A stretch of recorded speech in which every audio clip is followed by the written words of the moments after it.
ஆமாடா.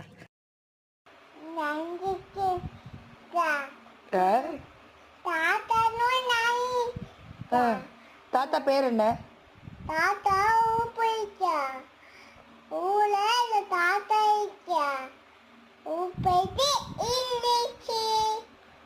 தாத்தா பேர் என்ன? பாலகிருஷ்ண தாத்தா. பாலு தாத்தா சொல்லு. கைக்கட்டு குட்டி. சரி, தாத்தாக்கு என்னாச்சு? ஊ போயிடுச்சா? சொல்லு பாப்பா. எந்த ஊ போச்சு? காய்ச்சலுக்கா? ஆஸ்பத்திரிக்கு போயிருக்கா? ஊசி போடுவாங்களா? எப்படி ஊசி போடுவாங்க?